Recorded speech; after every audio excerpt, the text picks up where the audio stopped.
So did you know that we have over 3,000 works of art at the Parrish Museum, from which our curators have assembled an extraordinary and diverse group of galleries. But unfortunately, the doors have been closed for months. But this morning, you and I, we're going to open those doors, and I'm going to take you on a deep dive into 3 paintings from 3 of the most renowned artists who have lived and worked in the Hamptons. I'm going to provide insights about the artists themselves and some interesting backstories about how the art came to be. Next slide, please. We're going to start with Chuck Close and his extraordinary 7-foot-tall self-portrait, then work from William de Kooning's later years, which is so completely different from his earlier aggressive action painting interpretations of the female form. And then finally, a very unique still life by photorealism pioneer AUDRY FLACK, which was inspired by a style from the 16th century. So let's get started. Next. In our portraits gallery stands this towering self-portrait of Chuck Close's face, which he did amazingly in watercolor. Yet he swears that he has never painted a nose, a mouth, or a face in his entire life. So how is that possible? Well, we shall see shortly. But first, I'd like to share with you this extraordinary story of this amazing artist. Next. Close was born in 1940 in a small town in Washington State. And from grammar school through college, he could not recognize his classmates or remember their names. So he was considered lazy and dumb by some teachers. But when his art talent started to surface, he was mentored by others. As a child, he was inspired to become a painter, having seen the illustrated portraits on the covers of his father's Time magazines. And so he was given art lessons beginning at age 8. And you can see one of his childhood still lifes here, which is really very, very good. But at the age of 11, he suffered with a kidney disease and he was in bed for a year. Later, he struggled through school and graduated without never being able to learn math. He could not add, subtract, divide, or multiply. But then neither could I. No, I had a little trouble. But he moved into junior college where he started to blossom. And he earned his associate art degree. And later he transferred to Washington University, where he had an opportunity to go to Yale Summer Art School. And based on his talent there, he was offered enrollment at Yale, which he went to, and he received his BA and his master's there with high honors. But that's not all. This young boy who couldn't recognize his classmates, who couldn't do math, he won a Fulbright scholarship and traveled through Europe and studied for almost a year. And when he returned, he became an art professor at Massachusetts University in Amherst. But next slide, please. A few years later, Chuck left to become a full-time artist, and he set up his formal studio. And his first big self-portrait, which you see here, which became synonymous with his work style, was sold to the Walker Gallery in Minneapolis for, wait for it, $1,300 in 1968. And later in life, of course, some of his work sells in the millions. Next slide, please. But there's a major irony here with Chuck, because the artist who is best known for his talent to paint such realistic faces, next, is himself totally face blind. He can't recognize anyone's face. He suffers from a condition called prosopagnosia, which is why he couldn't recognize his classmates throughout school or remember their names. Next. So let's look at Mr. Close's process. He works from a photograph with a highly detailed grid overlay, and then he renders one individual grid section at a time until he has finished the final composition. So Mr. Close claims he doesn't paint faces, he paints dots. On a serious note, you may know that at the age of 48 in 1988, while delivering a speech at Gracie Mansion and handing out an award, he experienced a severe pain in his back, and it was an aneurysm in his spinal artery, which rendered him paralyzed from the neck down. And after a year of intensive physical therapy, he was able to regain some movement in his arm and his hand, and he could continue to paint. And he said, I would have spit on the canvas if I had to continue painting. And he modified his studio in a very clever way. He had a major slot cut through the floor and uses a lift to raise and lower the canvas to always keep it at eye level. Next. Next, please. For this watercolor print, Close did something extraordinary.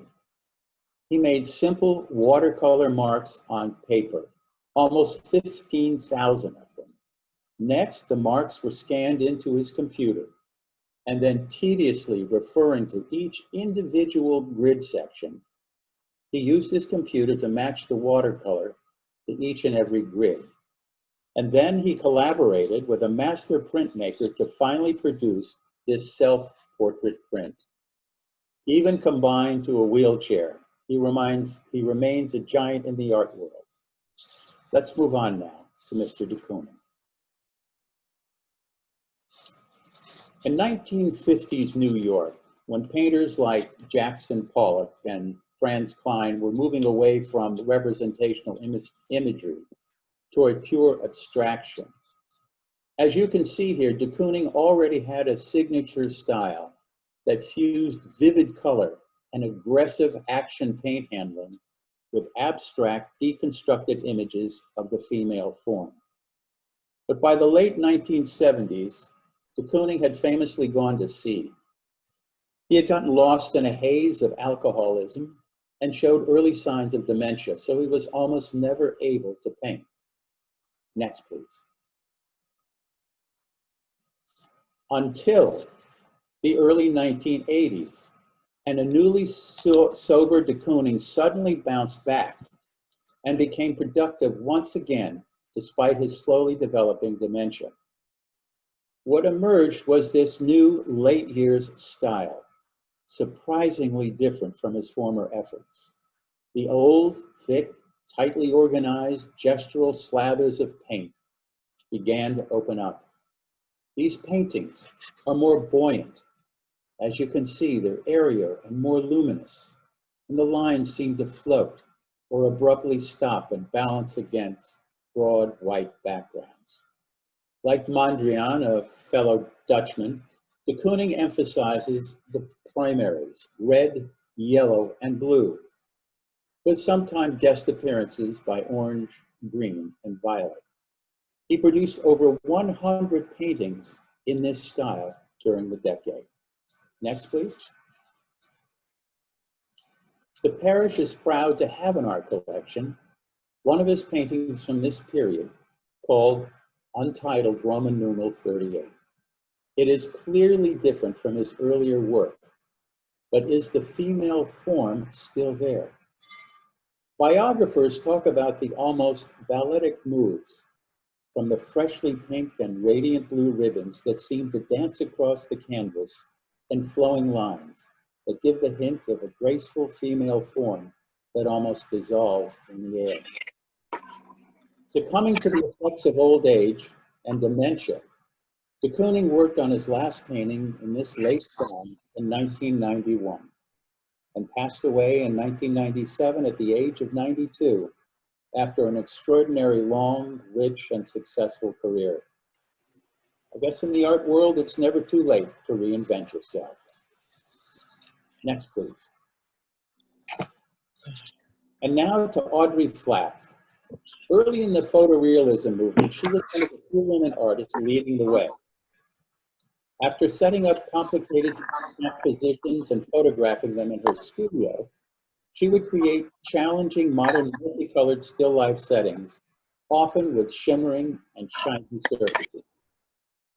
However, today, we are going to look at one of her paintings that is a modern interpretation of an art style from the 1600s. Next, please. It's called Vanitas, which simply translated means about me and my life. These personal stories were told with symbolic props. For example, in this painting by David Bailey, he tells the story of his mother's death.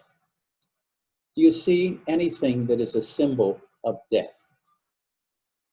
There is a black shroud in the upper right-hand corner, and the skull, of course, lower right.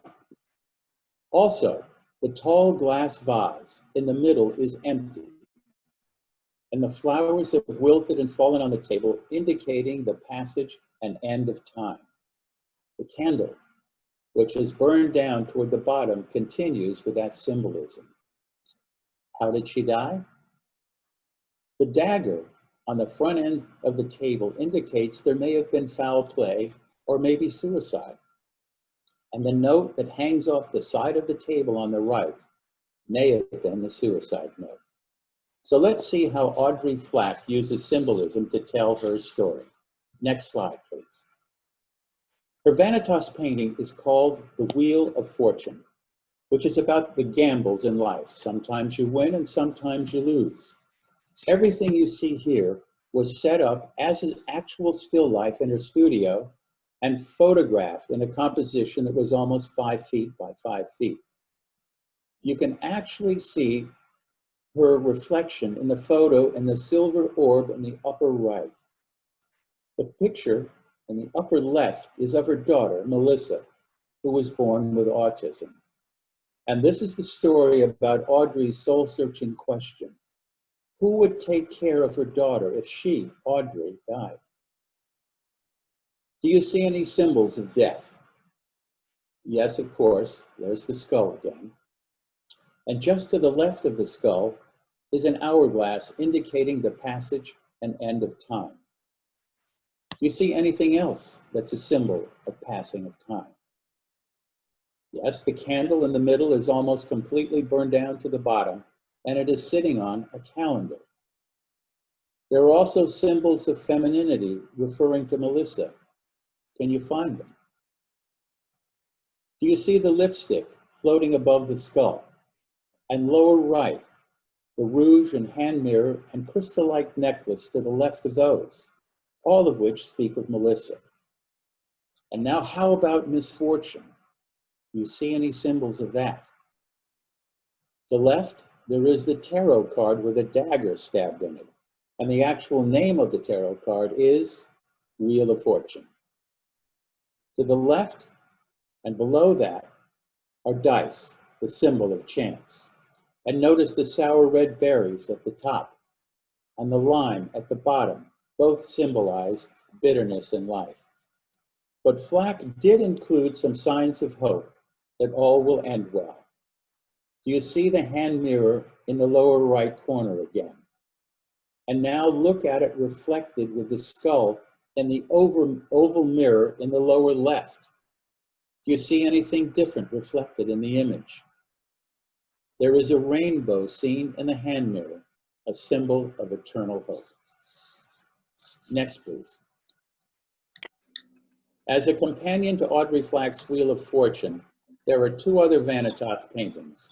This visual story dedicated to the evolution of Norma Jean, the pretty girl, into the glamorous movie star, Marilyn Monroe.